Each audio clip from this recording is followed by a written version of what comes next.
The man had been dead for 2,000 years.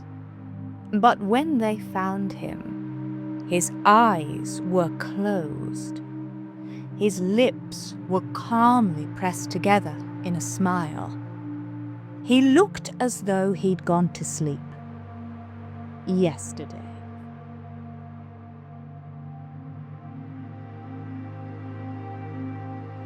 From the days of old, there is no permanence. The sleeping and the dead, how alike they are. They are like a painted death.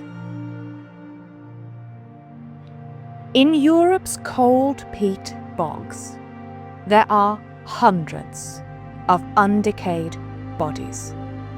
Perhaps there are thousands, still undiscovered, lying in attitudes of sleep under the marshy water. They range in age from those that died or were murdered thousands of years ago to more recent unhappy times, when fallen Soviet soldiers from World War II have been found submerged beneath the peat. There is one remarkable characteristic which unites these bodies in the bog across time. Their remains remain. But why? Peat bogs are strange places, not quite land, not quite water. In these ancient wetlands, the world slows down, and the rules of decay change. The bogs themselves have a quiet architect. They are formed from mats of sphagnum moss, a family of plants that, whether living or dead, absorb water and release acids and microbial compounds.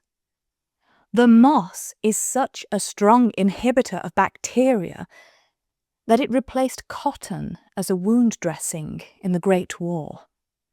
Over time, bog water becomes acidic, reaching the same pH level as vinegar. In this wet, acidic, oxygenless wash, the dead moss below the living green does not decay. It is pressed, gradually, into peat. If left even longer, it will become coal.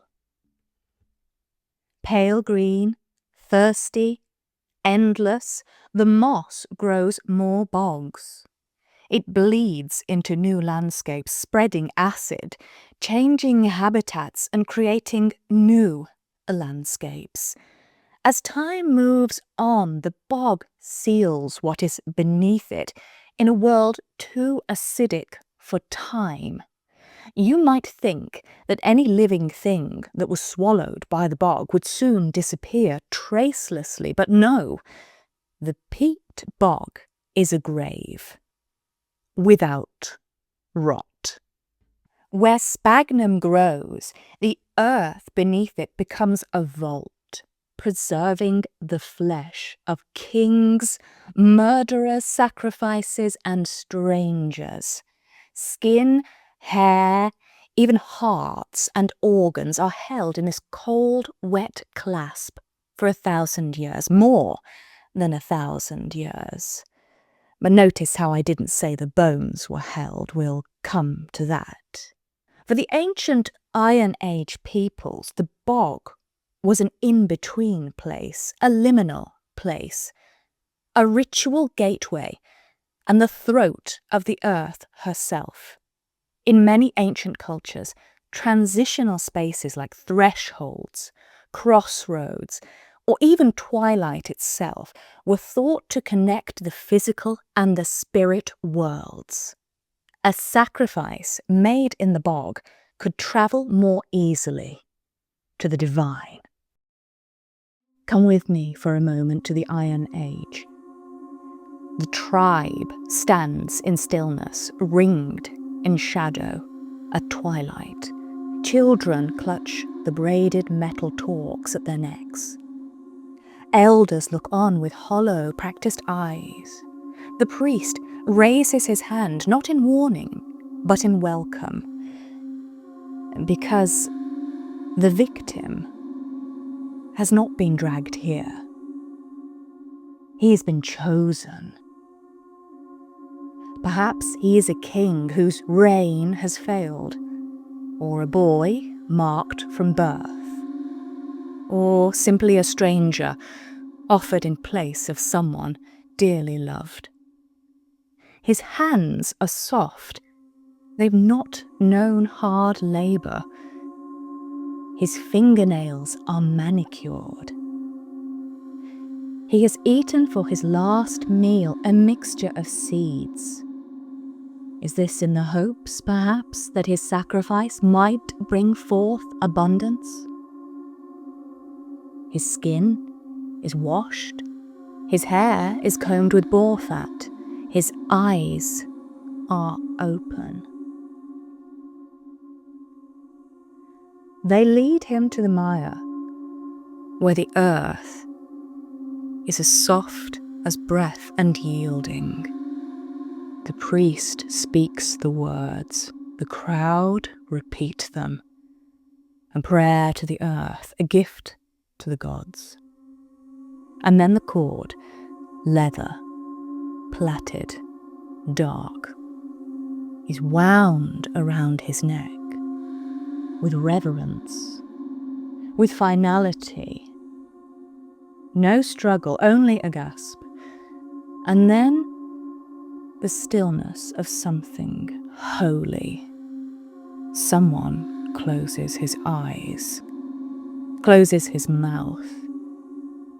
They lay him down, as if putting a child to sleep, not buried, not burned, but given. The water curls around him, hungry and slow. The moss closes over him as he is pressed down beneath hurdles of wicker. There is no marker, but the bog keeps him. For 2,000 years, it keeps him. During World War II, there were coal shortages in Europe. Since peat is, after all, very young coal, people all over the continent had been tearing up the bog for fuel against their deprivations. As they cut ditches into the bogs, bodies were being discovered, thousands of them, in parts and in whole. But the scarcity of manpower and the lack of techniques for study and preservation dictated that most of these bodies were stripped of their artefacts and reburied in churchyards. Little effort was made to conserve them. If an effort was made at all, it was frequently misguided, as in the case of one bog body being smoked like a ham in a butcher's shop in 1871. But this case would be different. Let us take a step back in time. 6th of May, 1950, Denmark.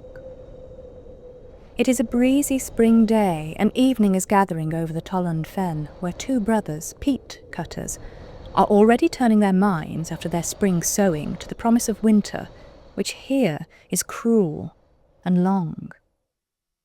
They will need to cut and dry the peat to be burned in the winter months in their kitchen ranges and their tile stoves. The task is grueling. With shovels they slice into the pressed peat. It is a task old as the village itself. Suddenly, the spade strikes something soft. The sound changes. A pause. The brothers glance at each other and peel back the layer of black, blanketing peat. The evening sun breaks through the sea-blown clouds just for a moment. A shaft of hard spring light falls across the peat wall. and reveals a face. Not bones, not ruin. A whole and perfect face, as dark as the bog itself, lying 2.5 meters beneath the earth. A man who looks as though he might simply be sleeping. Their first thought is murder. A fresh concealment. A body hidden in haste, and across Denmark there have been whispers. A schoolboy from Copenhagen has been missing for a year, disappearing on a school trip in the heart of Jutland. The conclusion comes quickly. This must be him. But something doesn't seem right. His face is serene, his expression undisturbed. He lies not in a tangle, but as if carefully placed, set gently into the earth, as though for a long sleep. It is not until they remove a piece of peat from the neck that the bog discloses its secret. A sinewy length of worked leather knotted around the dead man's neck. The brothers make their report. A body found in the bog, intact, lifelike, strangely peaceful, and soon the quiet fen is stirred by new footsteps. The police arrive, expecting to handle a crime. They look down at the face in the peat and feel the same uncanny chill. But they also see that the body lies more than 2 meters deep. There are no signs of recent digging, no soil disturbed, no tools, only layers of untouched time. This is not the Copenhagen schoolboy. One of the policemen summoned happens to be on the board of directors at a local museum. It is this small, incidental fact which means that experts were summoned, archaeologists, conservators. Despite being 2,000 years dead, he was treated like a murder victim, not an archaeological relic, not yet. Shortly after his excavation, the body was taken to a hospital in Copenhagen, and there, under white hospital lights, a forensic examiner began his work, not as a historian, but as a coroner, someone searching for a cause of death.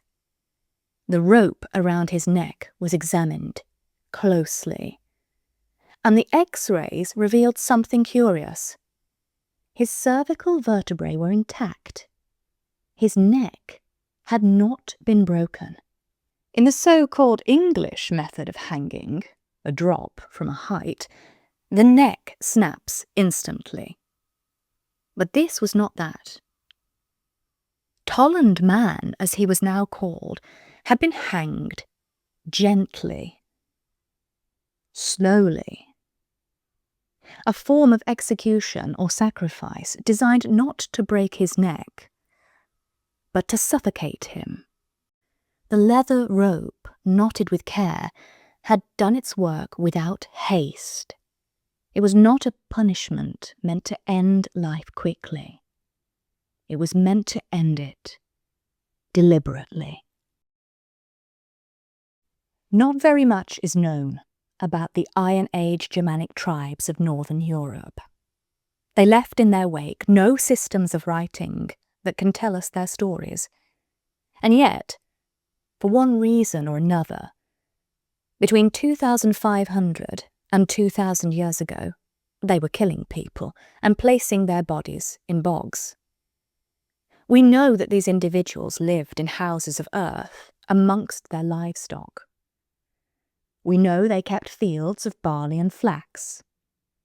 We know that they usually burned their dead and placed their remains in pottery urns or in funerary pyres.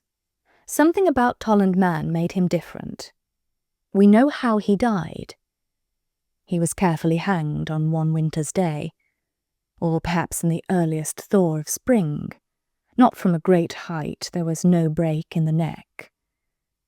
He was suffocated. Someone closed his eyes, smoothed shut his mouth, and laid him in the dark moss of an old bog, as if tucking him into sleep.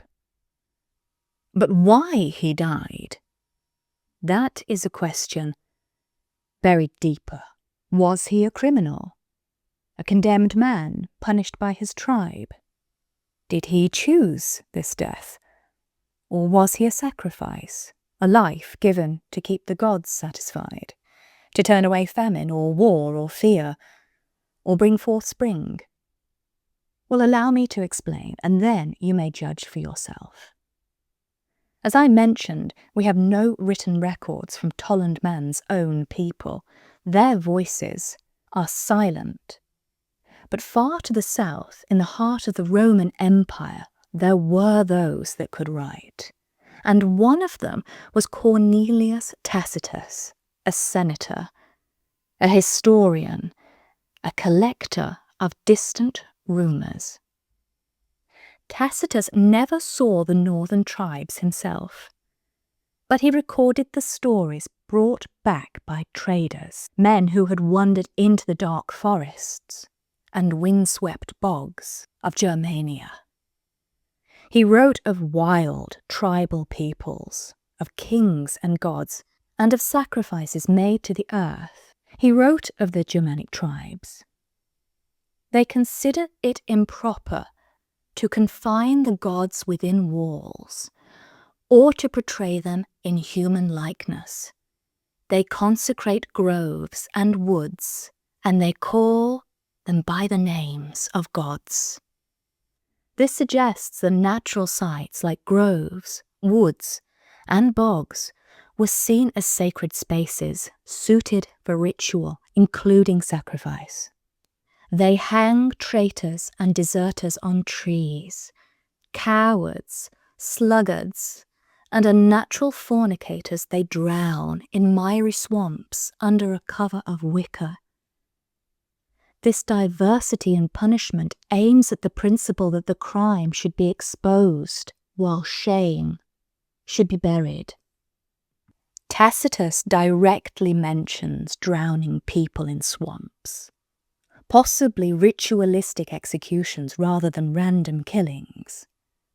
The moral logic, he notes, shame should be buried, hints at a symbolic intent.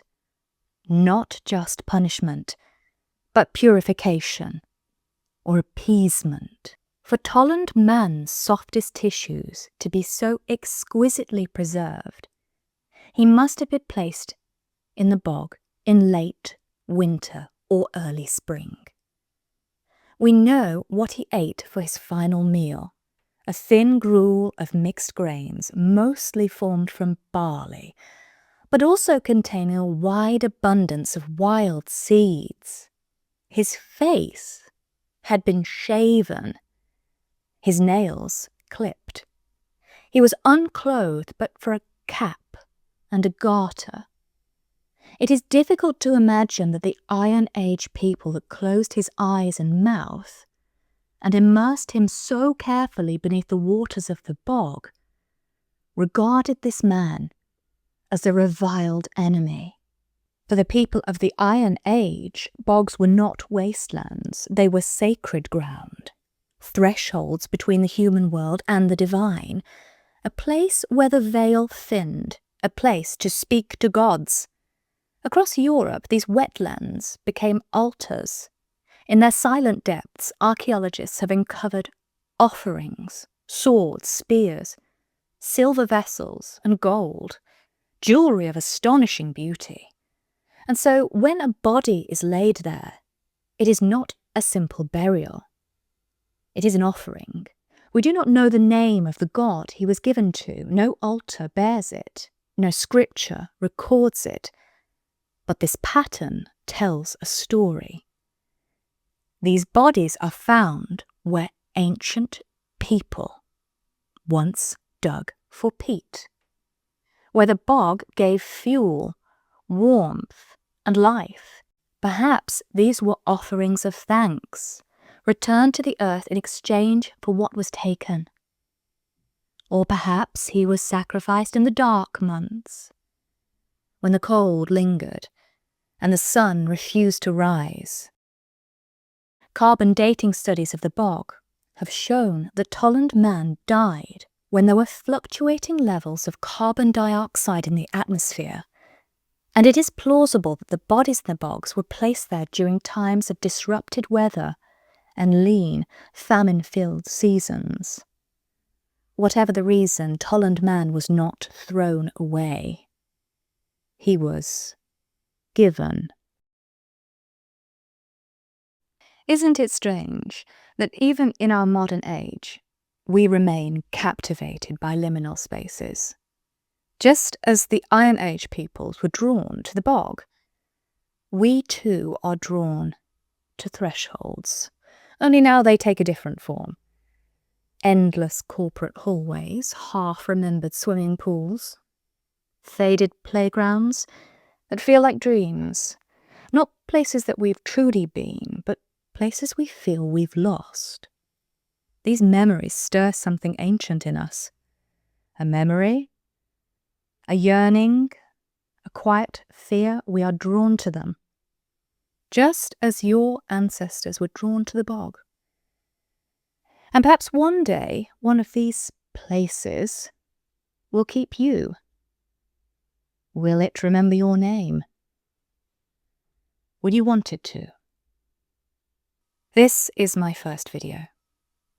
If you've enjoyed it, please remember to like, subscribe, and leave a comment. It will help you see me again. Until next time, I remain your obedient servant, the Marquise de Sadness.